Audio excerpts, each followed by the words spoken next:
거듭남을 경험하고 영적 세계에 눈을 뜬 구원받은 성도들은 영적 가치를 무엇보다도 중요하게 여기며 살아야 합니다. 하지만 알게 모르게 세상 풍조를 따라 여전히 물질 중심의 삶을 살고 있습니다. 그래서 경제적으로 어려워지면 삶의 기쁨과 즐거움을 잃어버립니다. 우리가 참으로 영생의 소망으로 사는 성도라면 세상 사람들과 가치관이 다르고 만족의 차원이 달라야 합니다. 환경에 좌우되지 않는 영적인 만족감이 있어야 하고 자족할 수 있어야 합니다.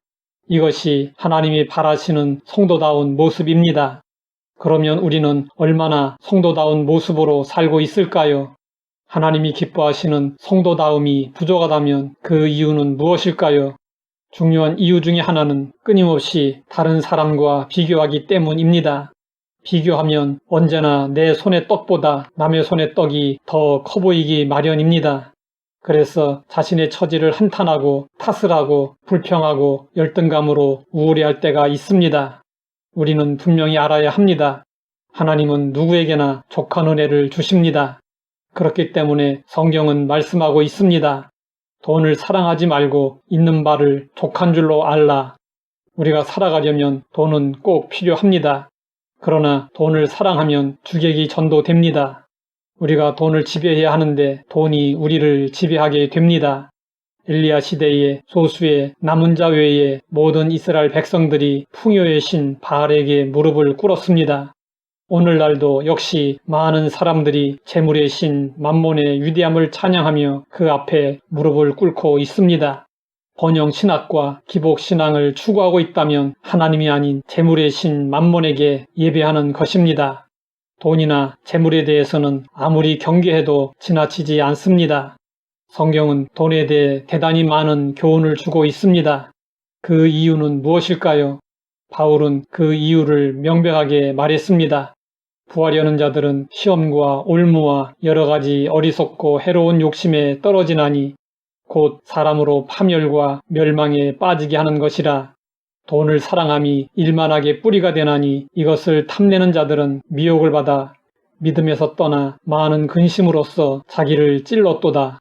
돈을 사랑함은 일만하게 뿌리입니다.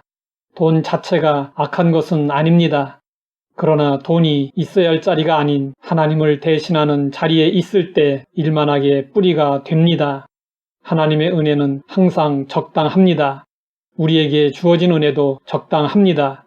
그러므로 욕심 부리지 말아야 합니다. 내게 주어진 하나님의 은혜가 족한 줄 알고 감사로 받아들여야 합니다. 높은 곳을 쳐다보면 끝이 없습니다. 욕망은 바닥 없는 항아리와 같습니다. 아무리 부어도 채워지지 않습니다. 탐욕은 파멸의 지름길입니다. 과욕은 금물입니다. 욕심은 채우려 하지 말고 강하게 다스려야 합니다. 그러면 우리가 어느 선에서 족한 줄 알고 살아야 할까요? 우리가 세상에 아무것도 가지고 온 것이 없음에 또한 아무것도 가지고 가지 못하리니 우리가 먹을 것과 입을 것이 있은즉 족한 줄로 알 것이니라. 시편 73편을 쓴 시인은 악인과 오만한 자가 형통하며 잘 사는 것을 보았습니다. 이로 인해 하나님을 경외하고 쫓았던 자신의 삶이 헛되었다고 낙담했습니다. 그는 잠시 마음을 지키지 못해서 거의 믿음의 길에서 떠날 뻔했습니다. 그런데 하나님께 예배를 드리던 중에 그들의 결국이 얼마나 비참한지를 깨닫고 돌이켰습니다. 하나님은 우리에게 약속하셨습니다. 내가 결코 너희를 버리지 아니하고 너희를 떠나지 아니하리라. 아무리 실망스러운 일이 생겨도 태양은 여전히 떠오릅니다.